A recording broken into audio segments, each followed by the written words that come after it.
지난 한 주간도 평안하셨습니까? 주 안에서 복된 삶을 살아가시는 우리 성도님들 되시기를 바랍니다. 오늘 말씀 읽으실 때 시편 그렇게 길지는 않았죠. 읽을 때 혹시 어떤 단어들이 귀에 아직도 남아 계십니까? 1절, 2절부터 보시면 교만한 자가 나오죠. 그래서 교만한 자, 교만한 얼굴, 교만한 마음으로 이 교만한 거의 반대편에 있는 게 보통 이제 겸손한 거죠. 이제 과연 이 겸손과 교만을 오늘 본문에서는 또 어떻게 다루고 있는지 한번 살펴보려고 합니다. 먼저 이야기 나오는 것은 하나님께 대한 왠지 원망으로부터 오늘도 출발합니다. 이 시편 읽다가 보면 이런 표현들이 많아요. 그래서 자칫 믿음 없는 관점에서 읽기 시작하면 이거 시편 기자가 과연 신앙이 있는 건가, 믿음이 있는 건가, 믿음 있는 사람이면 이렇게 하나님께 이렇게까지 원망해도 되는가, 이거 불경한 거 아닌가 싶을 정도의 표현을 사용합니다. 1절 한번 보시면 여호와여 어찌하여 멀리 서시며 어찌하여 환난 때에 숨으시나이까. 이 숨는 하나님에 대한 원망, 하나님에 대한 조금 더 과격하게 표현하면 비난이라고도 볼 수 있는 거죠. 하나님 왜 숨습니까? 근데 사실 우리도 이런 경험들이 간혹 있습니다. 우리가 간절히 기도해요. 열심히 기도합니다. 우리 하나님, 우리 어떠한 것들을 좀 굽어 살펴주십시오. 내 간절한 소망을 담고 온 정성, 온 마음을 다해서 하나님께 기도합니다. 이 기도 들어주시면 내 평생 남은 인생 하나님께 헌신하겠습니다. 경우에 따라서는 신학교 가겠습니다. 내 재산 전부 다 팔아서 선교하겠습니다. 이렇게까지 하는데 글쎄 공증을 안 받아서 그랬는지 하나님이 응답을 안 하시는 거예요. 나의 그 간절한 소망을 안 들어주시는 거예요. 난 아무리 생각해봐도 우리의 기도가 그렇게 사악한 기도도 아닌 것 같고 정권을 달라 그런 것도 아니고 세계 정복을 하게 달라고 하는 것도 아니고 나쁜 거 간구한 것도 아닌데 내가 원하는 거, 내가 간절히 소원하는 거, 내 사랑하는 사람들 좀 잘 살게 해달라고 하는 것 아주 작은 별것 아닌 하나님 입장에서 볼 때는 별것도 아닌 요따만한 조그만한 그 정도도 못 들어주는 하나님인가? 그래서 하나님 왜 내가 힘들 때는 숨습니까? 다른 사람들 간증할 때 보면은 하나님 항상 옆에 계시는 것 같고 아예 그분에게는 하나님이 앞서가세요. 앞서서 그냥 장애물 다 채워주고 그냥 앞으로 넘어지든 뒤로 넘어지든 스펀지를 깔아놔가지고 괜찮고 근데 나는 그냥 잠깐 휘청거렸는데 온 다리 다 부러지고 이거 어떻게 된 겁니까? 그런 생각 들 때 있어요. 차라리 안 믿는 사람 같으면 상관없겠습니다. 좀 믿어보려고 하는 사람에게는 큰 도전이 아닐 수 없어요. 이거는 엄청난 산과 같은 거예요. 넘기가 너무 어려워요. 장벽이에요. 믿기도 어렵고 힘들고 이걸 장벽을 뛰어넘어야 될 거 뛰어넘질 못하는 거예요. 그러니까 하나님 왜 숨어 계십니까? 왜 나한테는 역사 안 하십니까? 이제 이런 표현인데 문제는 이런 표현이 우리 한국어로 들릴 때는 굉장히 비난성, 믿음 없는 것 같은 신앙과는 거리가 먼 것 같은 그런 호소로 들립니다. 근데 언제나 그렇듯이 우리 이 문학작품, 이 글, 문장 읽으실 때 첫 문장만 읽고 되돌아가시면 안 됩니다. 끝까지 읽어보시면 그가 가졌던 현재의 절망, 현재 처하고 있는 상황에 대한 표현이지 하나님을 불신하고 이제부터 나는 하나님 안 믿을랍니다. 교회도 끊고 신앙도 끊고 나 이제부터 예수 안 믿으면 그런 뜻 아니에요. 그런 뜻 아닙니다. 여하튼 그만큼 절망에 절망을 더한 상태였다. 이렇게 이제 생각하시면 되겠습니다. 이제 문제는 이 시인이 당하고 있는 이 환난, 멀리 서 계시는 것 같은 이 느낌, 이 환난이 도대체 누구 때문에 온 거냐? 이 악인 때문에 온 거예요. 예나 지금이나 다 악한 사람이 있어요. 드라마에도 악인이 있어요. 악인이 등장 안 하면 참 드라마가 재미없어요. 그죠? 드라마가 성공하려고 그러면 악인을 잘해야 돼요. 옛날에는 악역 맡은 사람들이 잘 없었어요. 그리고 악역 맡은 사람들은 생김이 빤했어요. 죄송하지만 지역적으로도 어느 특정 지역이 주로 악인으로 나왔고 생김도 이렇게 뭐 덥수룩하거나 얼굴에 뭐가 이렇게 좀 있거나 뭐 그런 사람들이 악인이었는데 요즘은 안 그래요. 멀쩡하게 생긴 사람들이 악인을 해요. 그 사람들이 나중에 주연했다고 주인공상도 받고 그래 세상에. 진짜 이 세상이 많이 바뀌었어요. 그런데 그만큼 악인이 예나 지금이나 뭐 심지어는 드라마나 영화나 아니 우리의 현실 사회 속에서도 정말 종종 등장해요. 정말 있어요. 그냥 문학 작품에서나 상상 속에서 픽션에서나 있는 게 아니라 넌픽션 지금 이 실제 상황 가운데 역사상 가운데 있더라 그 얘기예요. 그러니까 허구가 아니에요. 악인은 성경 이 시편에도 나오는 사람도 있지만 오늘 우리들 주변에도 얼마든지 이런 악인이 존재할 수 있습니다. 근데 이런 이 악인의 그럼 특징이 뭐냐? 가난한 자를 압박해요. 이 꾀가 얼마나 많은지 이게 쉽지가 않아요. 이 꾀가 많다는 건 지혜롭다는 거예요. 좋은 말로 표현하면.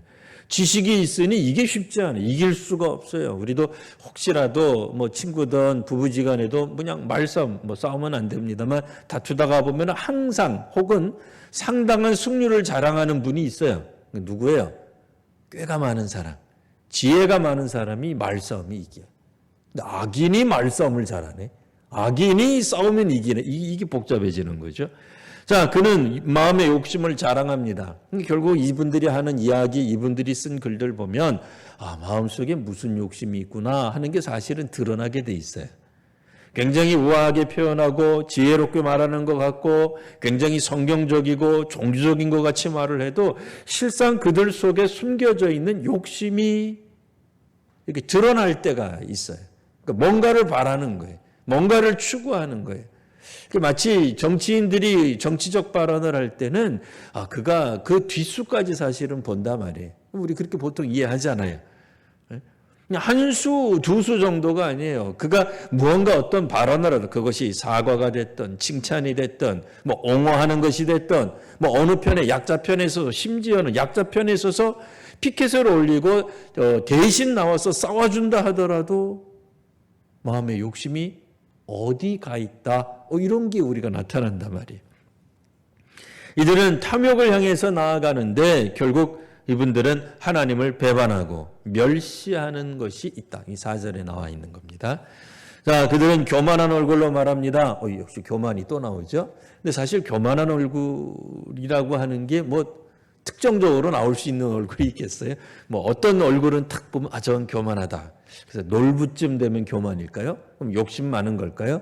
글쎄요, 뭐 놀부라고 해서 항상 그런 얼굴을 갖고 있지는 않을 것 같고요. 여기서 말을 하는 것은 실제로 그의 얼굴 생김을 말을 하는 거라기보다는 교만한 마음을 갖고 있는 사람이라고 보시면 되겠어요.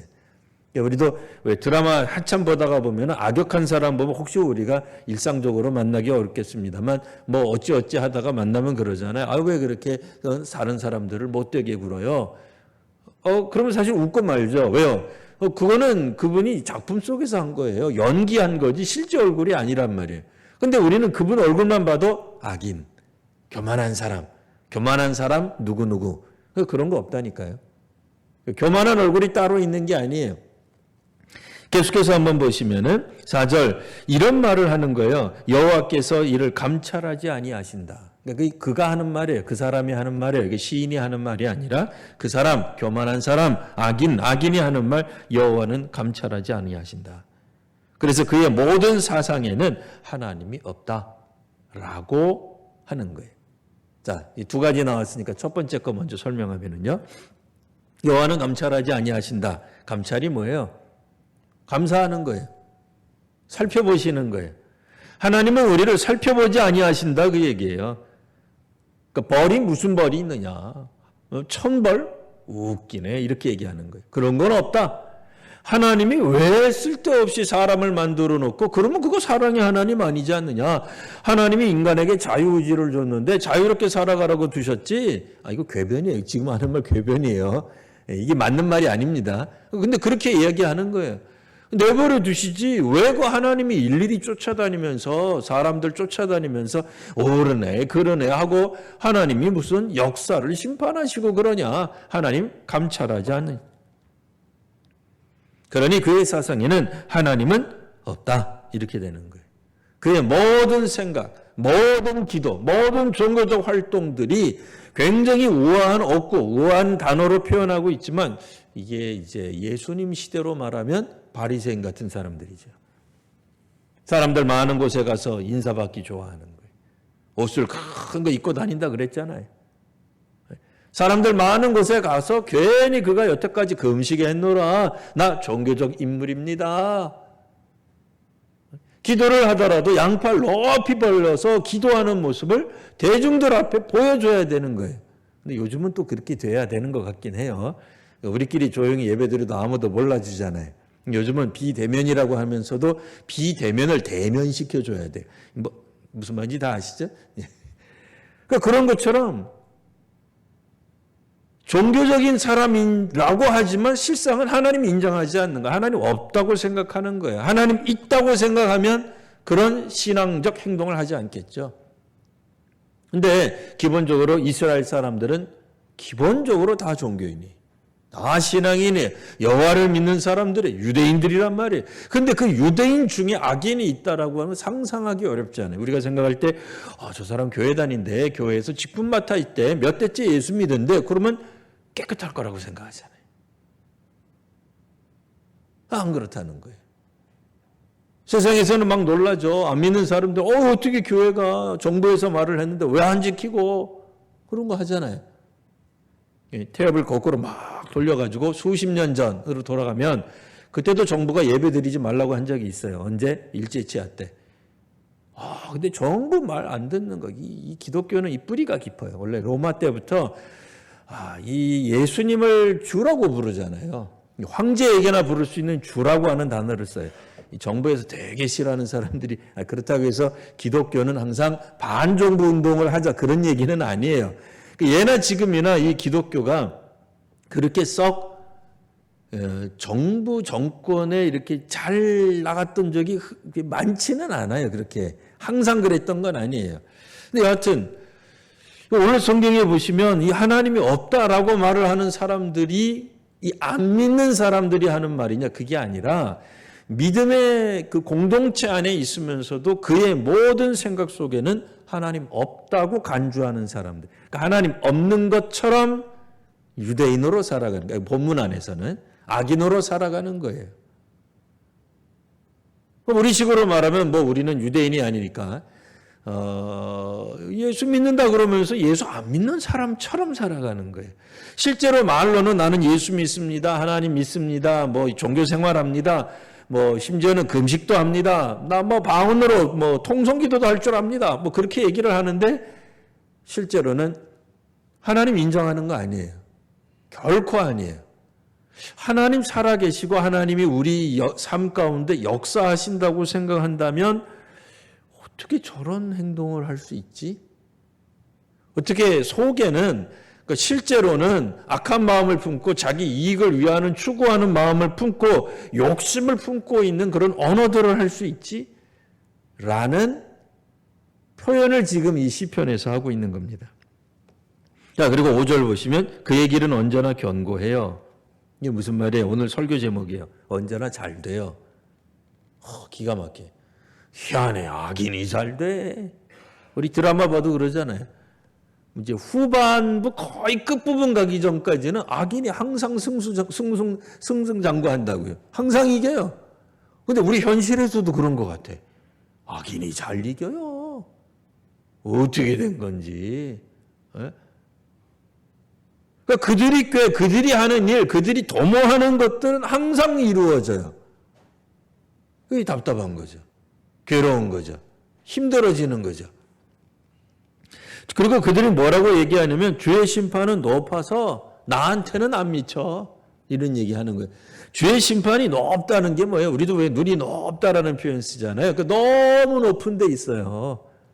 우리랑 거리가 너무 멀어요. 이 세상 걸 잘 안 본다 그 얘기. 그러니까 이 세상 보통 사람, 그러니까 눈이 높은 사람들은 보통 사람들은 눈에 차지도 않는 거, 보지도 않아. 그런 표현 비슷한 거예요. 진짜로 비슷한 거예요. 그래서 주의 은이 높다라고 하는 표현은 하나님은 이 땅의 것은 관여하지도 않으셔.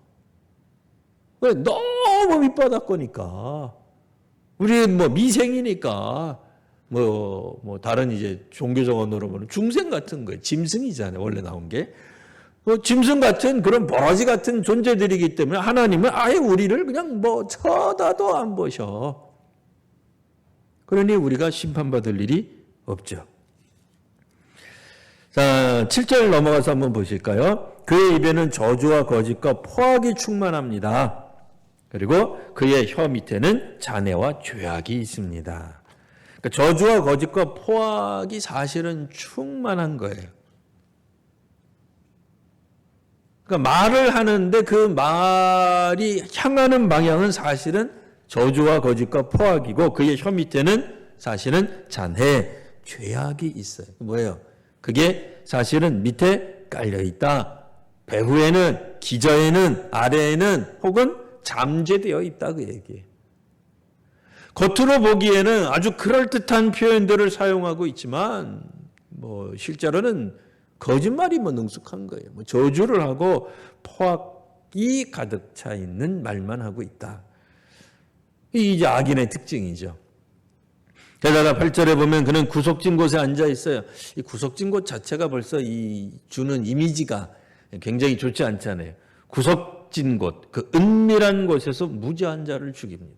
원래 악은 백주대낮에 잘 안 일어나요. 물론 요즘은 불특정 다수를 향한 그런 황당한 말도 안 되는 그런 범죄가 아예 그냥 도로변에서도 일어나기는 합니다만 일반적으로 우리들이 범죄 그러면 어두운 세계 속에서 일어나는 거예요. 드러내지 않아요. 감추어져 있어요. 자, 그러니 이제 그는 뭐라고 얘기합니까? 쭉 넘어가서 12절 이제 시인이 하나님 앞에 호소합니다. 여호와여 일어나옵소서. 하나님이여 손을 두옵소서. 가난한 자들 잊지 마옵소서. 이제 하나님이 우리를 좀 기억해 주십시오. 일어나소서. 우리가 명령하는 거 아니라고 지난주에 설교했으니까 일어나소서 빼고요. 자, 이제 하나님 우리를 위해서 역사하여 주옵소서. 특별히 여기 12절 보니까 가난한 자들을 잊지 마옵소서. 또 어떤 분들은 또 이 성경 읽다가 그렇게 읽는 분들이 있어요. 아하, 가난한 자. 역시 그래, 가난한 자가. 하나님은 부자를 미워하셔. 이 빈부격차, 계급투쟁, 그 관점으로 너무 성경 읽지 마세요.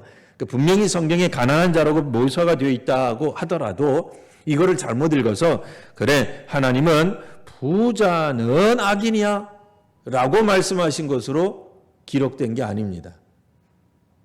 그게 맞다고 지금 계속 얘기를 해주고 있습니다. 네. 그 부자가 항상 악인인 건 아니에요. 이 시대 나중에 어쨌든 생각하고 있는 어떤 그 유행처럼 흘러가는 어떤 사상의 빛으로 보면 부자는 항상 악인으로 될 수 있어요. 그리고 계급 투쟁을 통해서 모든 사람들이 똑같아져야 된다는 생각으로 보면 이 성경은 역시 맞는 거죠. 하나님은 가난한 자들을 잊지 마소서. 이렇게 기도해야 되는구나. 부자는 다 악한 존재군. 그렇게 읽으시면 안 됩니다. 그런 뜻은 아니에요. 자, 이 말씀은 그럼 뭐냐? 결국 악을 저지르는 사람이 많아지면 뭐예요? 악인이 많아지면 가난한 자가 많아지게 될 수밖에 없어요. 하나님 우리 가난한 자를 기억하여 주옵소서, 잊지 마옵소서라는 말은 뭐예요? 가난한 자가 많아졌다는 거예요. 만일 이 사람이 예전에 다윗과 같은 왕이었다면 왕권에서 쫓겨난 거예요. 가난해진 거예요. 도망자 신세가 된 거예요. 그럼 가난한 자가 되는 거죠. 그들이 한때 정당하게 부자로 살았을지라도 그 부요함을 어떤 악인들이 와가지고 빼앗아 버렸어요. 아하 왕도 얼마든지 포도원을 뺏을 수 있는 거예요. 일반 시민에. 그러면 그 사람이 부자는 아니었어도 평범하게 살아가는 사람이었어도 왕이 자기의 권력, 자기의 힘을 사용해가지고 보통 사람의 재산을 빼앗아가 버리면 가난해지는 거예요. 악인이 많아지면 가난해지는 사람이 많은 겁니다. 그런 뜻으로 보시면 돼요. 자, 그래서 주님은 이제 어떻게 하셔야 돼요? 이제 일어나셔서 우리 가난한 사람들 도와주셔야 되겠습니다. 이 악인이 어떤 사람이기 때문에 13절 보시면 악인은 하나님을 멸시하기 때문에 그래요. 그러니까 악인의 특징이 그래요. 악인의 특징이 다른 사람을 멸시로부터 시작해서 결국에는 하나님을 멸시하는 대로 나아가는 특징이 있습니다. 그래서 이제 마지막 부분에 보면 하나님 이제 우리를 도와주셔야 되겠습니다. 15절 악인의 발을 꺾으십시오. 악한 자들의 악을 더 이상 찾아낼 수 없을 때까지 찾아주십시오. 라고 하나님이 직접 이 악인을 벌하여 달라고 호소할 수 있는 근거는 뭐냐? 우리를 압제했기 때문도 있지만 그걸 뛰어넘어서 우리의 압제를 뛰어넘어 그가 궁극적으로 하나님을 멸시하고 있기 때문에 그렇습니다. 가 되는 거예요. 옛날 다윗과 싸웠던 골리앗도 하나님 멸시했어요. 하나님 백성들 무시했어요. 사실 하나님의 사람들 안에서 있다 하더라도 뭐 이스라엘 역사 가운데 나타나 있는 사람들, 수많은 사람들 중에 악인들이 있어요. 뭐 대표적으로 아합 같은 사람이라 그러겠죠. 유대인 출신이잖아요. 멀쩡한 사람이잖아요. 우리로 말하면 왕족이에요. 물론 다윗의 친아들 뭐 그런 계보는 아니라 하더라도 어쨌든 왕족이에요. 근데 뭐가 문제예요? 하나님을 무시하는 사람이 되는 거예요. 이러면 악인이 되기 쉬워요. 그래서 이 고아와 오늘 성경에도 보면 이제 고아와 마지막 부분에도 보면 고아와 압제당하는 자를 하나님 위하여 심판해 주십시오라고 하는 표현이 나오죠. 뭐 우리가 흔히 구약 성경 읽다가 보면은 고아, 뭐 과부 이렇게 나오는데 과부는 지금 빠져 있죠. 뭐 빠져 있어도 그냥 넣어서 생각하셔도 되고요. 고아가 누구냐? 외로운 사람이다 그 얘기예요. 왜 외로워요? 일가 친척 아무도 없으니까. 도우리가 없으니까. 압제당하는 자도 왜 외로워요? 도와줄 리가 없으니까. 1절에 그랬잖아요. 왜 하나님 멀리 계십니까? 심지어는 하나님이 실제로 멀리 가 계시다는 뜻은 아니지만 하나님조차도 도와주지 않는 외로운 사람,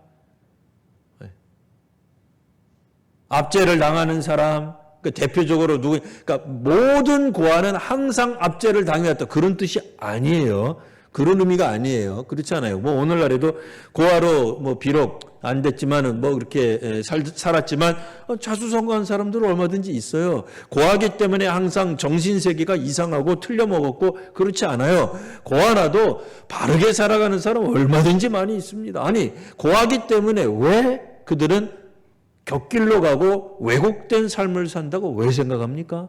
그렇지 않잖아요. 그러니까 여기서 말하는 고아는 뭐예요?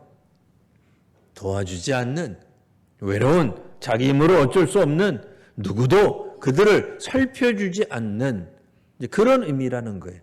자, 오늘 말씀 시편 말씀 한번 정리해 보겠습니다. 하나님의 나라입니다. 주제는 우리가 신구약 성경을 읽을 때 큰 주제로 생각한다 그러면 다 하나님 나라 관점에서 봐야 돼. 하나님 나라의 관점에서 보면 누가 왕이세요? 하나님이 왕이세요. 그럼 지금 완전히 이루어졌네? 아직은 안 이루어졌어요. 자, 그러면 어떤 사람들이 문제냐? 오늘 성경 보면 16절 여호와께서는 영원 무궁하도록 왕이시니 하나님 나라예요. 하나님이 왕이신 나라예요. 정확하게 하나님 나라는 하나님이 왕으로 활동하시는 역사하시는 인정받는 이게 되는 그런 나라예요. 이방 나라들이 주의 땅에서 멸망하였나이다. 그렇죠. 하나님이 왕으로 나타나시고 왕으로 다시 한번 숨겨졌던 하나님이 드러나시면 이방 나라 같은 존재들이 어떻게 하나님 나라의 땅에서 왕처럼 군림하며 살아갈 수 있겠습니까? 살아가면 안 되죠. 마지막 절 18절 말씀 보시면 고아와 압제당하는 자를 위하여 심판하사 세상에 속한 자가 다시는 위협하지 못하게 하시리이다.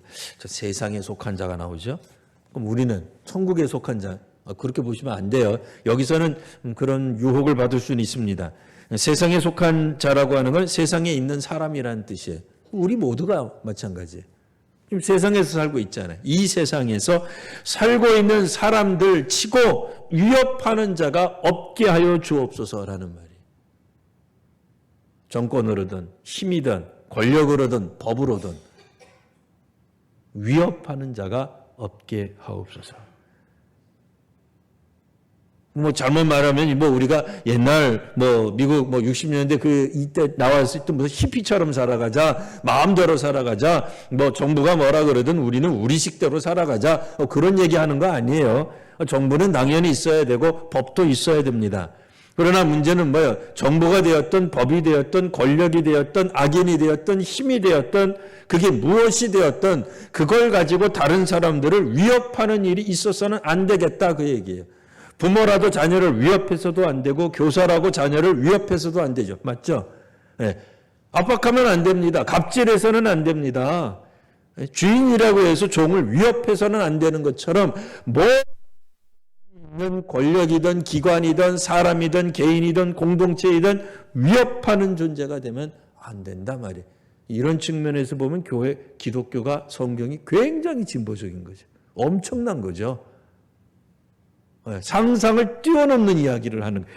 이 세상에 속한 자가 다시는 위협하지 못하게 하시리이다. 언제? 하나님 나라에서. 왜요? 하나님이 왕이시니까. 도대체 누가 누구를 왕, 골목대장 하지 마라, 그 얘기예요. 그 알량한 힘 가지고 그것이 돈이 되었든 권력이 되었든 미모가 되었든 지식이 되었든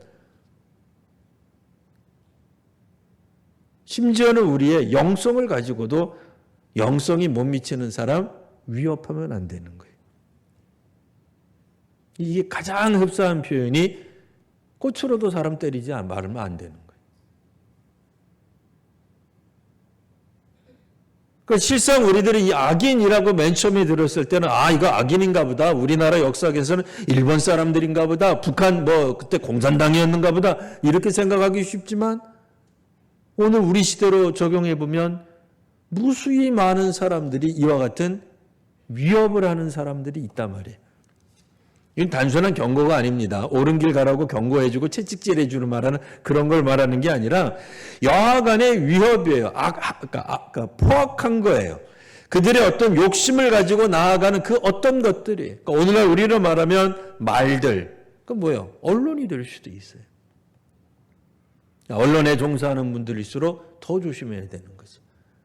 재판과 판단을 내릴 수 있는 사람들, 법을 지키는 사람들, 법을 만드는 사람들일수록 더 이 말씀에 귀를 기울여야 됩니다. 어떤 것을 지키고자 다른 사람들을 위협해서는 안 되는 거죠. 이게 사실 쉽지 않아요. 그러나 성도 여러분, 여기 무슨 말이에요? 우리가 이 땅에 살아가는 동안 완성된다라기보다는 하나님 나라, 하나님이 왕이신 나라, 그리고 하나님을 왕으로 인정하는 사람들 속에서 이제 변화가 일어날 수 있다라는 말입니다.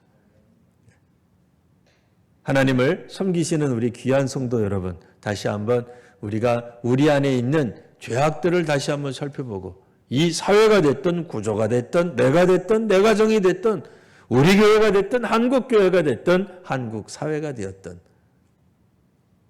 다시 한번 하나님을 왕으로 인정한다는 게 과연 무엇일까?